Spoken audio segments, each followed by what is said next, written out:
દહેગામ સ્થાનિક સ્વરાજ્યની ચૂંટણીમાં આપના ઉમેદવારે ડીજે સાથે ફોર્મ ભર્યા.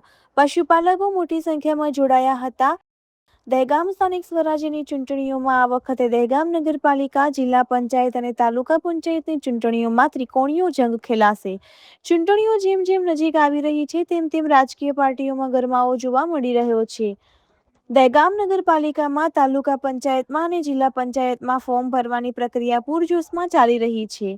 આજે નગરપાલિકામાં 1 ફોર્મ ભરાયેલ, મામલતદાર કચેરીમાં 0 ફોર્મ ભરાયેલ, તાલુકા પંચાયત કચેરીમાં 0 ભરાયેલ. આવતીકાલે 12 એપ્રિલના અંતિમ દિવસે ફોર્મ ભરવાનો છેલ્લો દિવસ રહેશે. 11 એપ્રિલના રોજ દહેગામ નગરપાલિકા, દહેગામ તાલુકા પંચાયત અને જિલ્લા પંચાયતના ફોર્મ ભરવા આમ આદમી પાર્ટીના ઉમેદવારો પોતાના ટેકેદારો સાથે ઢોલ નગારા સાથે દહેગામ નહેરુ ચોકડી, વંદે માતરમ કોમ્પ્લેક્સથી મામલતદાર કચેરી સુધી મોટી સંખ્યામાં આમ આદમી પાર્ટીના ઉમેદવારો વિકાસના નામે વિનાશ કરનારા સામે 33 ફોર્મ ભર્યા હતા. Reporter R J Rathod, Dehgam.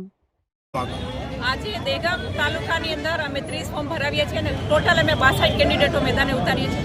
અને મેદાને ઉતારવાનું કારણ માત્ર ને માત્ર ભાજપ છે. ભાજપ એટલા માટે છે કે ભાજપ છેલ્લા 30 વર્ષથી ગુજરાતની અંદર શાસન કરે છે, પરંતુ એને પરિસ્થિતિ લોકોને બેવકૂફ બનાવે છે.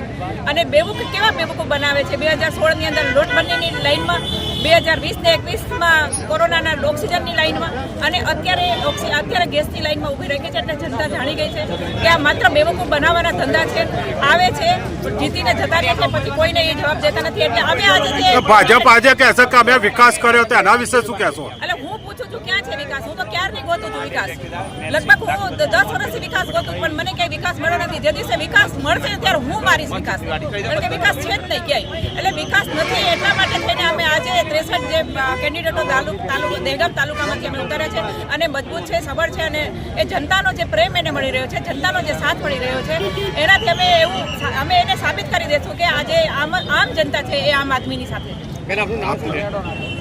મારું નામ ડૉક્ટર જય કૃષ્ણ, કાર્યકારી અધ્યક્ષ મધ્ય ઝોન આમ આદમી પાર્ટી ગુજરાત.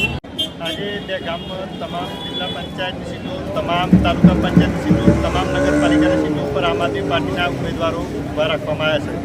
આજે એક ઈમાનદાર પાર્ટી સાહેબ, દેશની ઈમાનદાર પાર્ટી ઇતિહાસમાં પહેલીવાર દહેગામ તાલુકામાં તમામ સીટો પર લડવા જઈ રહી સાહેબ. જે તમામ યુવાઓ, જે એજ્યુકેટ માણસો છે, જે ભણેલા ગણેલા માણસો છે, તેમને ઊભા રાખ્યા સાહેબ. અને તમામ લોકો અમને સ્વીકારે, અમારું સન્માન કરે સાહેબ, એવી અમે આશા રાખીએ સાહેબ. જય હિન્દ, જય ભારત. આજે કેટલા ઉમેદવારે ફોર્મ ભરશે? આજે ટોટલ અમારા 33 ઉમેદવારોની ફોર્મ